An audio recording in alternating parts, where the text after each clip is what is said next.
Bienvenue à tous sur notre chaîne YouTube. Aujourd'hui, nous allons explorer un sujet fascinant, la tribu Samburu et leur tradition unique de boire le sang des taureaux avant la bataille.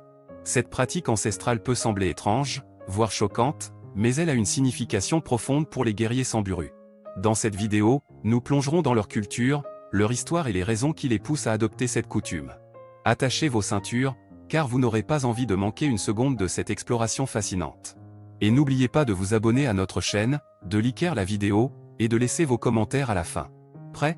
Alors, commençons. La tribu Samburu, pourquoi les guerriers boivent-ils le sang des taureaux avant la bataille? Imaginez-vous dans les vastes étendues arides du nord du Kenya, où réside la tribu Samburu depuis des siècles. Connue pour sa culture riche et ses traditions uniques, cette tribu semi-nomade a captivé l'imagination des voyageurs et des anthropologues du monde entier. Mais parmi les rituels mystérieux et les coutumes fascinantes des Samburu, l'un des plus intrigants est le fait que leurs guerriers boivent le sang des taureaux avant de se lancer dans une bataille. Quelle est la signification de cette pratique énigmatique? Pourquoi le sang des taureaux est-il considéré comme une source de force et de courage pour les guerriers Samburu? Pour comprendre cette tradition, il est essentiel de plonger dans la culture et les croyances profondément enracinées de la tribu Samburu. Les Samburu croient en un lien étroit entre les êtres humains et la nature qui les entoure.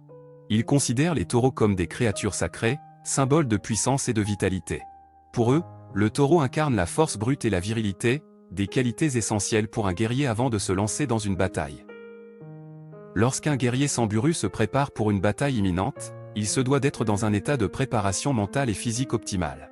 Boire le sang des taureaux est considéré comme un moyen d'absorber la force et la vitalité de cet animal puissant. Les Samburu croient que le sang contient l'essence même de la vie, et en le consommant, ils s'approprient cette énergie vitale pour eux-mêmes. Mais comment le sang des taureaux est-il prélevé et consommé par les guerriers Samburu?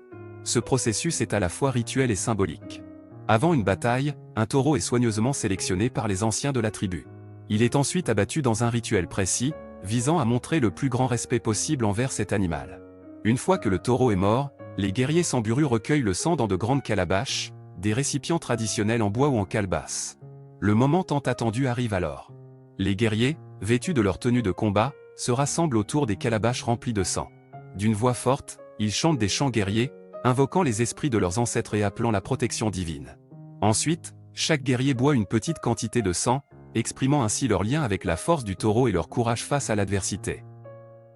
Il est important de noter que cette pratique ne vise pas à glorifier la violence ou à inciter à la cruauté envers les animaux. Les Samburu voient cela comme un moyen de se connecter à la nature, de puiser dans ses ressources et de s'harmoniser avec elle.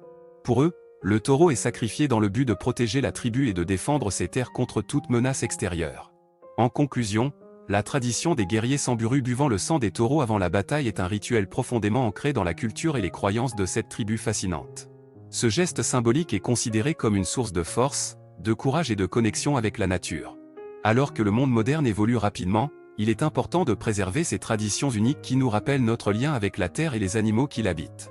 Les Samburu nous enseignent ainsi une leçon précieuse sur la valeur du respect et de l'harmonie avec la nature qui nous entoure.